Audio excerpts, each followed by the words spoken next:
بسم اللہ الرحمن الرحیم۔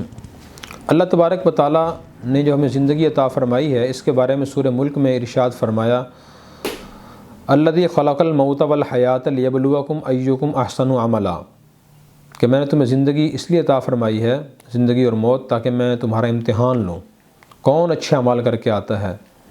اور ایک اور آیت میں فرمایا وَنَبْلُوكُمْ بِالشَّرِّ وَالْخَيْرِ فِتْنَةً، میں تمہیں خیر اور شر کے ذریعے آزماؤں گا۔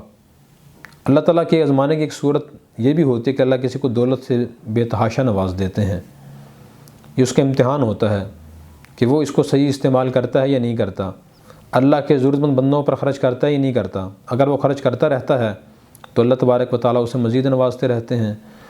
بلکہ ایک اور حدیث پاک میں آتا ہے کہ اللہ تعالیٰ بعض لوگوں کو دولت سے نوازتے ہیں، جب تک وہ اس دولت سے بندوں کو فائدہ پہنچاتے رہتے ہیں اللہ تعالیٰ وہ دولت ان کے پاس ہی رہنے دیتے ہیں، اور جب وہ اس دولت سے بندوں کو فائدہ پہنچانا چھوڑ دیتے ہیں تو اللہ تبارک و تعالیٰ وہ دولت ان سے لے کر کسی اور کو دے دیتے ہیں۔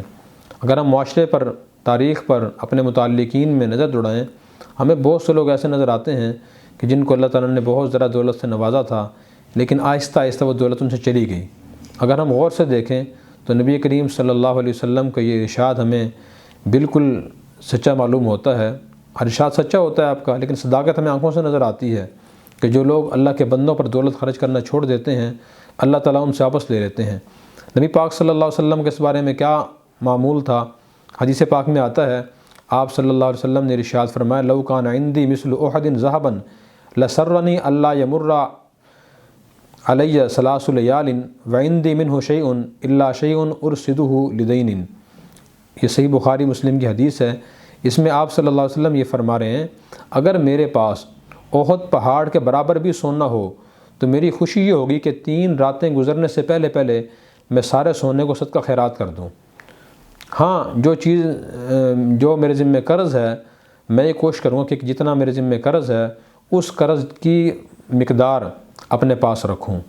تو اس سے دیکھیں آپ کا جذبہ معلوم ہوتا ہے کہ ہم جو آپ صلی اللہ علیہ وسلم کی امتی ہیں تو ہمارے نبی کا جذبہ دولت کے بارے میں کیا تھا۔ آپ یہ فرما رہے ہیں کہ میرے پاس احد پہاڑ کے برابر سونا ہو، احد پہاڑ مدینے کا پہاڑ ہے اور میلوں میں پھیلا ہوا ہے، تو آپ کا جذبہ یہ ہے اگر میرے پاس اتنا سونا بھی بالفرض کہیں سے آ جائے تو میں 3 راتیں گزرنے سے پہلے پہلے اللہ کے مستحق ضرورت مند بندوں، محتاج، پریشان حال، غریب لوگوں میں اس میں خرچ کر دوں گا۔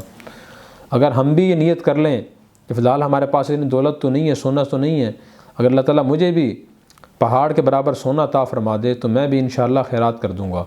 اگر سچی نیت ہم یہ کر لیں تو حدیث میں آتا ہے انما الاعمال بالنیات، کہ انسان کا اعمال دار و مدار نیت پر ہوتا ہے۔ وانما لامرئ ما نویٰ، انسان جس کام کی نیت کر لیتا ہے اگر وہ کام نہ بھی کر سکے تو اللہ تبارک و تعالیٰ اس کو اس کام کو ثواب عطا فرما دیتے ہیں۔ ایک اور حدیث میں فرمایا کہ نیت المؤمن خیر من عملی، کہ مومن کی نیت اس کے عمل سے بہتر ہوتی ہے، اس لیے کہ نیت میں ریاکاری نہیں ہوتی، اس میں اخلاص ہوتا ہے۔ نیت کا معنی دل کا ارادہ۔ اگر ہم بھی یہ نیت کر لیں اور یہ باتیں زبان سے کہنا شروع کر دیں تو یقیناً اللہ تبارک و تعالیٰ ہمیں بھی نبی پاک صلی اللہ علیہ وسلم والی سخاوت کی صفت کچھ حصہ نصیب فرما سکتے ہیں۔